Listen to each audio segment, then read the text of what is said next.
Ce sera fini l'esclavage, ce sera fini la colonisation, ce sera fini la néocolonisation de manière définitive. Écoutez bien ce qu'il dit. De cette séparation, c'est-à-dire la deuxième indépendance, sortira un dirigeant. Pour diriger ce pouvoir, beaucoup ne l'écouteront pas. Mais un petit groupe seulement l'écoutera et le suivra. Son début sera très pénible et sera accompagné de menaces et d'emprisonnement. Mais par la puissance de la force de l'Éternel Dieu, il vaincra toujours.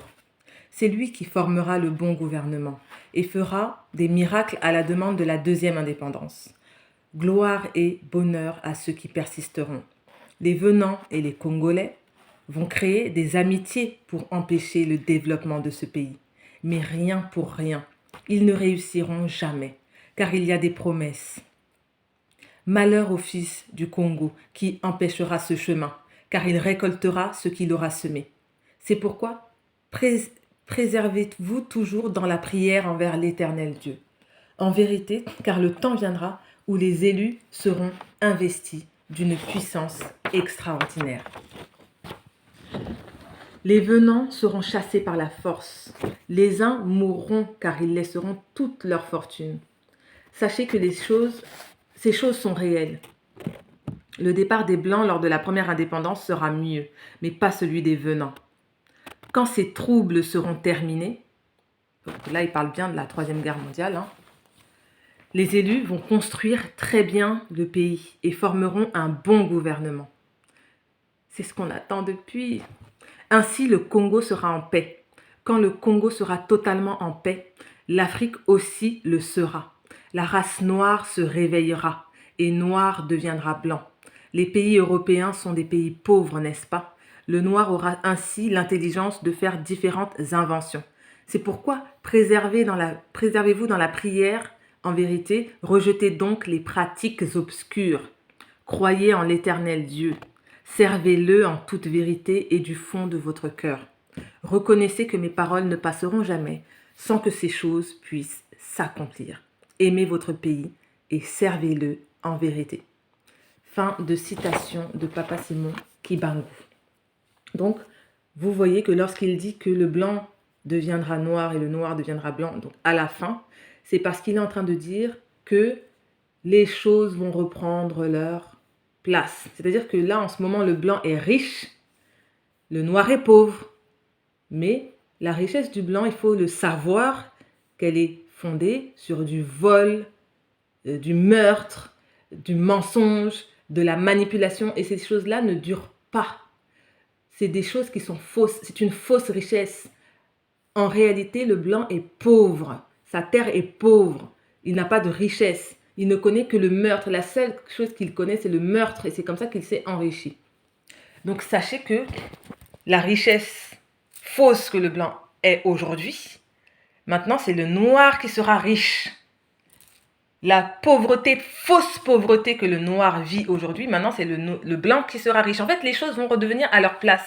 Parce que le vrai riche dans ce monde, c'est le noir. C'est le noir qui a toutes les richesses physiques sur Terre. C'est le noir qui est le véritable riche de la Terre. On lui a volé ses richesses. C'est tout ce qui s'est passé pendant ces quelques décennies. Mais les choses vont revenir à leur place. Car le blanc, pour devenir riche, il a dû inverser le cerveau, mettre le cerveau des gens à l'envers. Il a inversé la réalité. Il nous a mis dans l'illusion d'une réalité. C'est une fausse réalité dans laquelle nous sommes en train de vivre. Tout ce que nous croyons être vrai, c'est faux. Et tout ce que nous croyons être faux, c'est vrai. Mais ça, nous allons le vivre. Nous sommes déjà en train de le vivre puisque les religions sont en train de s'écraser monumentalement et que la vérité est en train d'apparaître vertigineusement. Donc, en parlant de tête à l'envers, j'ai fabriqué une carte du monde pour les enfants. Parce qu'il faut savoir que tous les symboles et les images, c'est ce qui pénètre profondément dans l'esprit, dans nos esprits. Et c'est comme ça que nous avons été manipulés. On nous montre une fausse carte du monde avec une Afrique qui est petite. Ça, c'est des choses qu'on montre dans les écoles. Je travaille dans les écoles, je sais comment ça se passe. Vous-même, vous connaissez la carte de l'Afrique, une petite Afrique comme ça. En fait, elle est grande, mais elle ne représente pas sa taille réelle. elle ne représente pas sa taille réelle. Et les autres continents au-dessus sont agrandis. Donc il y a des mensonges qui sont manipulés et la puissance des images et des symboles est 1000 fois plus puissante que toutes les paroles, tous les écrits, tout ce que vous voulez. Donc achetez cette carte du monde que j'ai fabriquée moi-même, que j'ai mesurée, etc. Pays par pays, continent par continent, j'ai remis les choses à leur place en me basant sur les vrais espaces, parce qu'il y a des chiffres.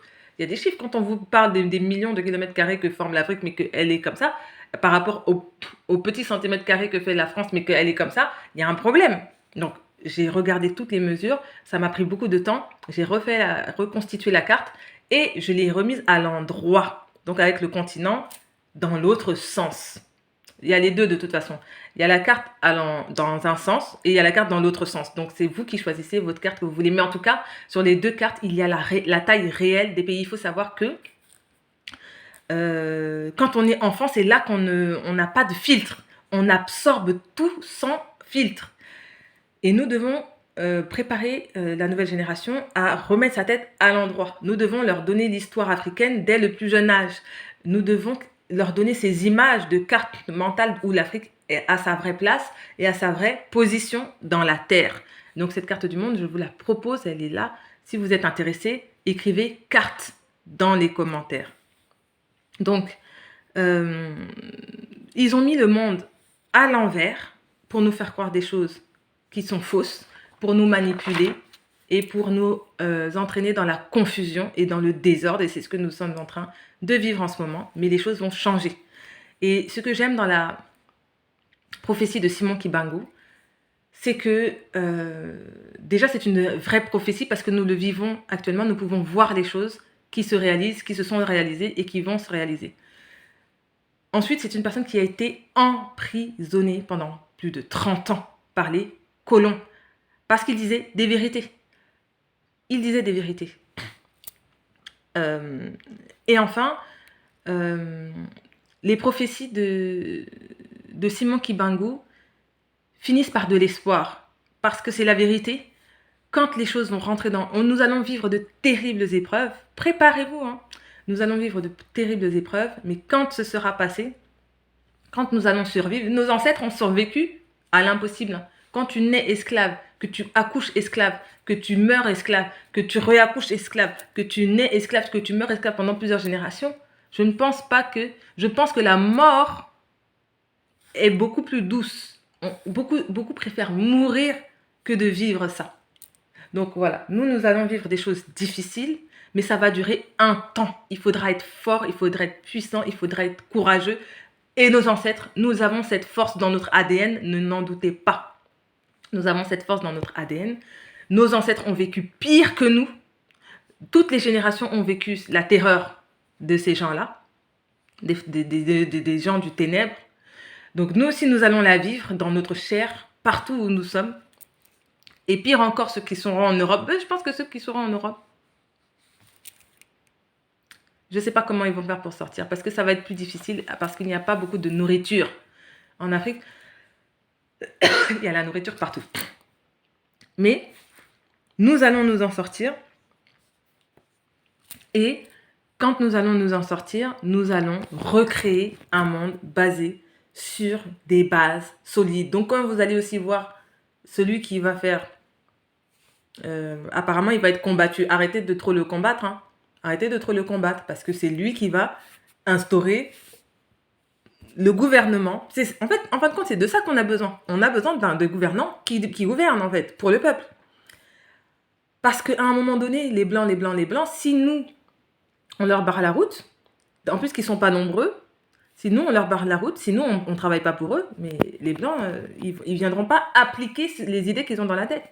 Ils appliquent les idées qu'ils ont dans la tête parce que nos gouvernants collaborent avec eux, ils leur laissent la porte ouverte. D'ailleurs, ils sont quoi s'ils ne viennent pas piquer nos ressources? Ils sont quoi les blancs sans nos ressources? Donc, c'est nous qui leur ouvrons la porte, même avec leurs bombes nucléaires. Ils vont prendre où le nucléaire? Qu'ils aillent faire leurs bombes nucléaires avec leur propre nucléaire. On verra comment ça va péter comme un pétard mouillé.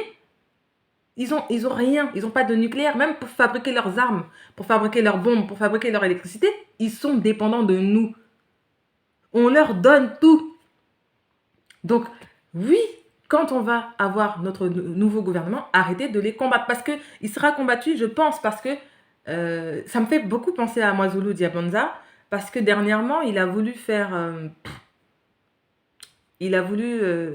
être député au Congo, en plus, au Congo.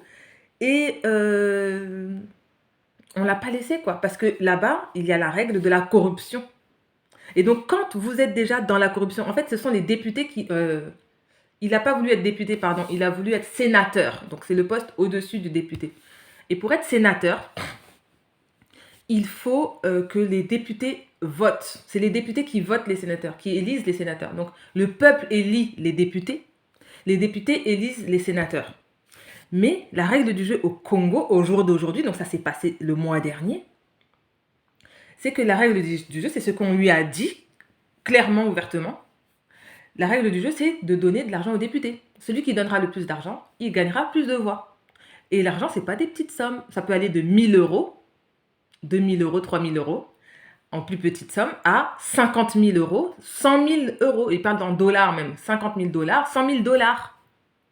Donc, il a présenté un programme avec vraiment des points, des étapes que si on les met en place, on n'aura plus de problème avec l'organisation de nos pays. Et il faut juste mettre en place des étapes qui n'a pas été... Les gens s'en foutent du contenu du programme de la personne, mais ils demandent l'argent. Donc en fait, les gens ne sont pas au pouvoir pour changer le pays, ils sont au pouvoir pour avoir de l'argent. Et donc comme ils sont au pouvoir pour avoir de l'argent, eh bien, on met des bâtons dans les roues à ceux qui veulent construire le pays. On leur met des bâtons dans les roues parce qu'ils ne donnent pas l'argent, en fait. Et c'est pour ça que les gens bien intentionnés sont combattus. Parce que les voraces qui sont en ce moment au pouvoir, ils ont leur part, en fait. Ils ont leur part. Ils sont corrompus. Ils ont leur part d'argent qui fait qu'ils veulent continuer ce système. Même si c'est un système qui tue, qui meurtre, qui tue, qui crée des meurtres, qui crée de la famine, qui crée des départs de nombreux enfants qui partent à l'étranger. Ils veulent maintenir ce système pourri et diabolique.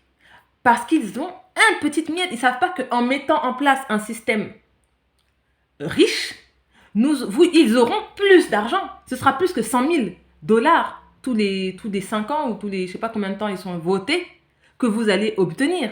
Ce sera plus que 100 000 dollars parce que la richesse du pays fait que tout le monde aura 100 000 dollars par mois ou plus. Ou plus parce qu'on est trop riche. Et que quand tout le monde aura cet argent-là, on va vendre et on aura beaucoup d'argent tous. Mais eux, ils préfèrent conserver et avoir l'argent que pour eux.